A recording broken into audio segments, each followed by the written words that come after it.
Assalamualaikum, selamat datang di channel aku, Kian Official. Gimana kabar kalian dan keluarga kalian nih guys? Semoga selalu diberikan kesehatan dan dipermudah segala urusannya ya. Oke, kali ini kita akan membahas kasus memilukan dan sangat menyayat hati yang melibatkan seorang anak kecil yang masih lugu bernama Sarah Payen. Kejadian mengerikan yang terjadi pada Sarah tentu merupakan pressure mimpi buruk bagi semua orang tua dan para saudaranya guys. Tapi sebelum kita lanjut ke ceritanya nih, jangan lupa subscribe channel aku ya. Dan untuk yang sudah subscribe, aku doakan semoga semakin dilancarkan rezekinya ya. Amin ya robbal alamin. Oke, kita langsung aja masuk ke kisahnya.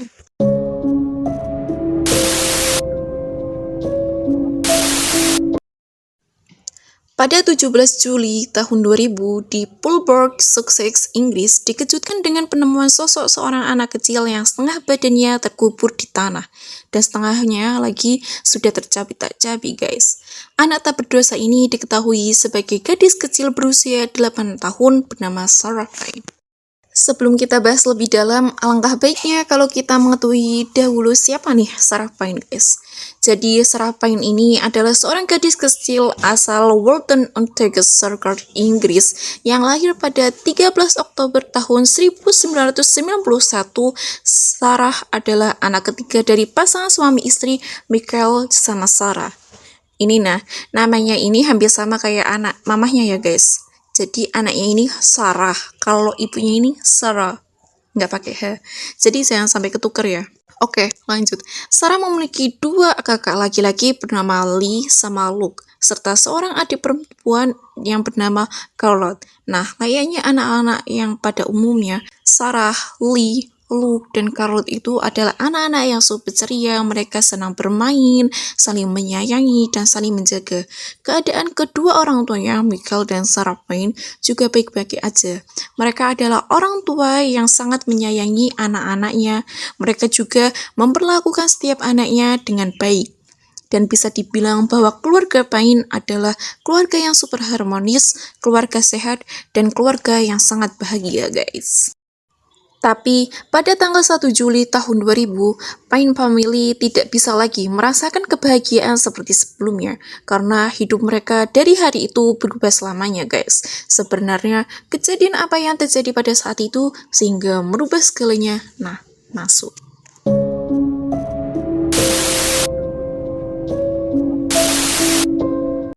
Pada hari Sabtu tanggal 1 Juli tahun 2000, saat itu masih berusia 8 tahun, sedang berlibur ke rumah kakek neneknya di Kingston Court, West Sussex, Inggris, bersama saudara-saudaranya Lee yang pada saat itu baru berusia 13 tahun, Luke berusia 11 tahun, dan Charlotte yang baru berusia 5 tahun guys.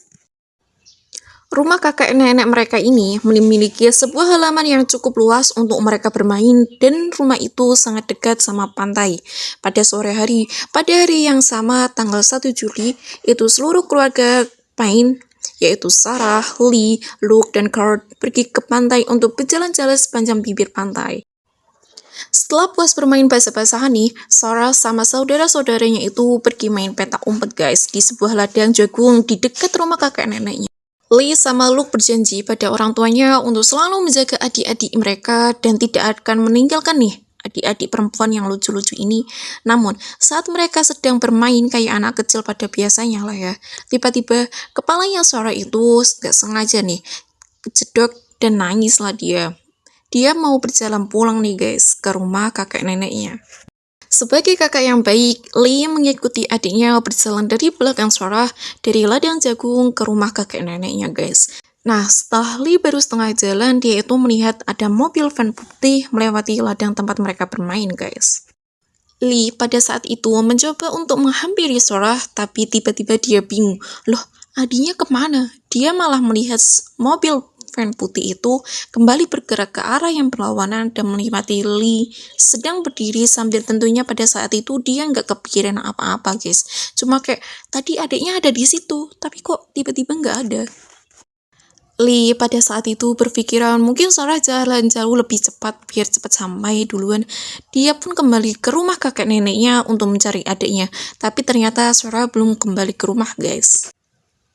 Kedua orang tuanya itu pun akhirnya mencoba untuk mencari anak mereka. Sarah di sekitar rumah nggak ada. Di ladang tempat anak-anak tadi bermain juga nggak ada. Dicari di pantai pun Sarah nggak kelihatan guys.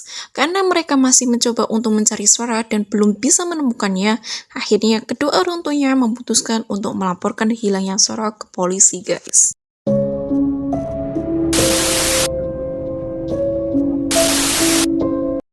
Nah, sesampainya di TKP guys, para petugas kepolisian langsung diarahkan dan melakukan pencarian di hari yang sama saat Sarah ini yang menghilang. Namun tetap saja Sarah tidak bisa ditemukan guys. Keesokan harinya pada Minggu tanggal 2 Juli sebanyak 50 petugas kepolisian dikerahkan dibantu dengan 80 warga sekitar dan kerabat yang ikut mencari Sarah dengan sukarela pada hari Senin tanggal 3 Juli. Polisi akhirnya memperkirakan ada kemungkinan bahwa Sarah ini menjadi korban penculikan guys. Kedua orang tuanya memutuskan untuk muncul di televisi meminta bantuan seluruh warga negara untuk memberi kabar nih. Jika mereka melihat keberadaan buah hati mereka juga memberi peringatan pada si penculik untuk mengembalikan Sarah dalam keadaan sehat dan selamat guys. Nah, upaya pencarian Sarah masih dilakukan dan melibatkan seluruh kepolisian di Inggris hingga pada hari Rabu, tanggal 5 Juli. Polisi mempersempit area pencarian karena mereka menemukan bukti yang mengarah ke sebuah lokasi yang dilaporkan sempat menjadi tempat percobaan penculikan, guys.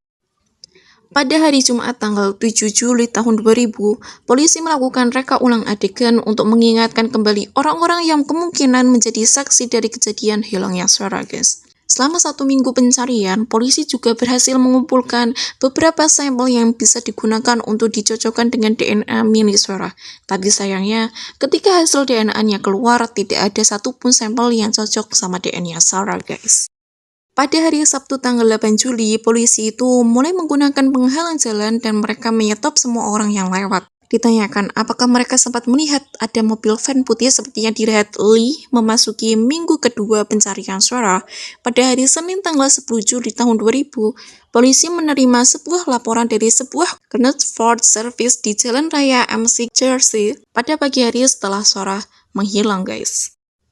Bahwa dia melihat seorang siswi yang terlihat cocok sama deskripsi fisik dari Sarah.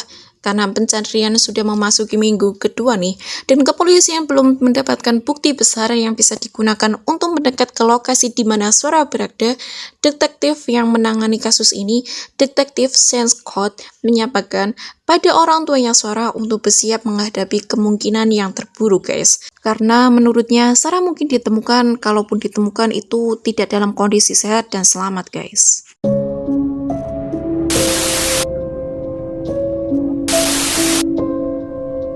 Pada Senin tanggal 17 Juli, seorang petani melaporkan penemuan sebuah mayat di ladangnya yang berada di Pulbrook.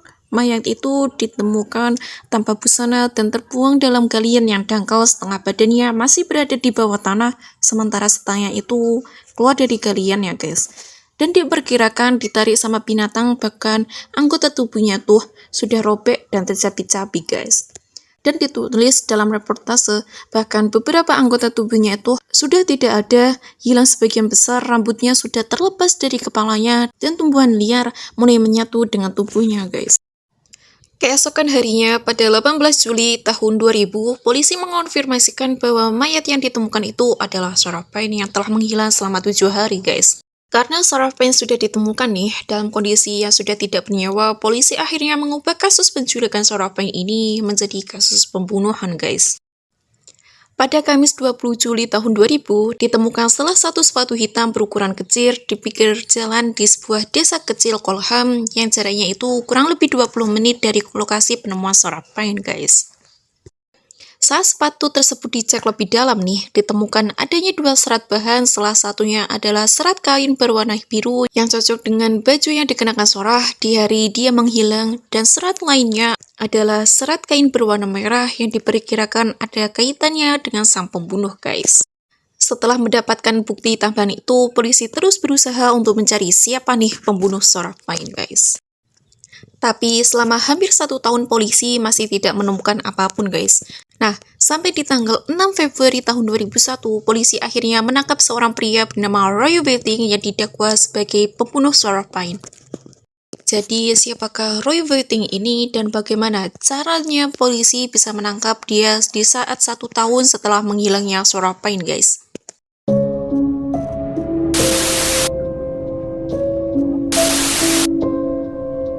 Nah, Roy Whiting ini adalah seorang pria kelahiran tahun 1959 yang besar di Crawley, West Sussex. Tetapi di waktu-waktu kehilangannya Sarah, dia sempat dipenjara selama 4 tahun pada tahun 1995 atas kasus pelecehan seksual terhadap seorang gadis kecil berusia 9 tahun di daerah tempat tinggal di Crawley, Sussex pada hari Minggu tanggal 2 Juli tahun 2000, 1 hari setelah menghilangnya Sarah, guys. Para petugas kepolisian itu sempat mendatangi kediaman Roy dan bertanya tentang Sarah yang hilang, dan Roy mengaku bahwa dia tidak mengetahui apapun walaupun waktu ditanya-tanya itu jawabannya nggak ada yang mencurigakan. Polisi tetap memutuskan untuk mengawasi pergerakan Roy ini dari dalam mobil mereka.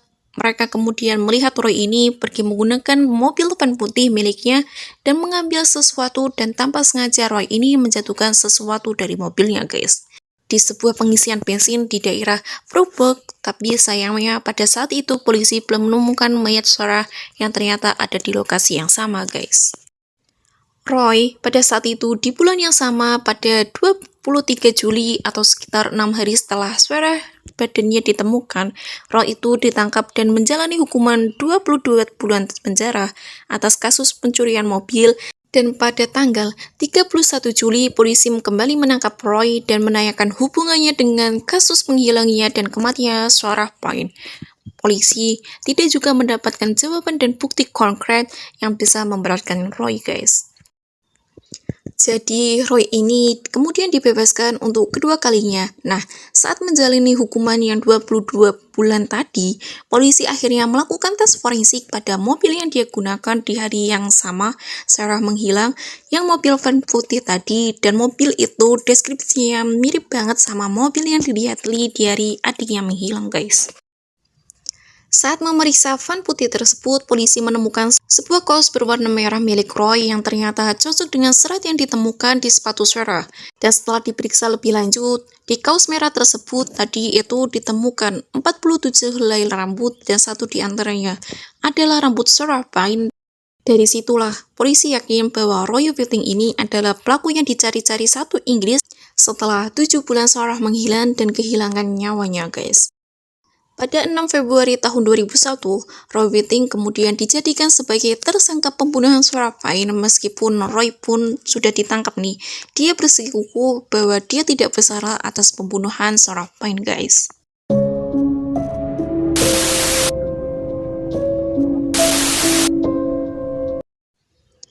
Roy yang pada saat itu berusia 42 tahun akhirnya dinyatakan bersalah atas kematian Sarah dan dijatuhkan hukuman seumur hidup dengan minimal waktu 50 tahun. Tapi di tahun 2010, Roy mendapatkan pengurangan hukuman menjadi hukuman seumur hidup minimal 40 tahun. Selain mendapatkan hukuman yang sesuai dengan hukuman di Inggris, Roy ini juga mendapatkan perlakuan yang sangat tidak baik dari narapidana yang lainnya, guys. Selama di penjara, dia sering dipukul, ditendang di bagian kepalanya, dipukul dengan termos, disayat dengan pisau cukur, sampai ditusuk dengan sikat toilet yang diasah, guys. Roy bahkan sempat ditusuk berkali-kali sampai hampir kehilangan nyawanya, guys. Para narapidana lainnya juga memanggil Roy dengan sebutan pedofil nose, yang berartikan sebagai pedofil dan baby killer, pembunuh bayi atau anak kecil, guys. Tadi di awal kita sempat bilang, kadang kebahagiaan itu nggak bertahan selamanya. Dan ini sedihnya, terjadi juga pada keluarga Payne setelah kematian Sarah. Seluruh anggota keluarga Payne ini mengalami kesedihan yang sangat mendalam. Jasad Sarah baru bisa dikubur 2 bulan setelah ditemukan. Terutama si ayah Michael itu mengalami permasalahan dengan mentalnya karena selalu dihantui dengan rasa bersalahnya, guys. Keluarga Payne yang tadinya super harmonis, sumber bahagia seketika menjadi keluarga yang memiliki luka sampai akhirnya pada tahun 2003, Michael sama Sarah itu berpisah, guys. Sarah kemudian berusaha untuk membuat sesuatu untuk melindungi anak-anak dari kejahatan seperti yang dialami sama buah hatinya.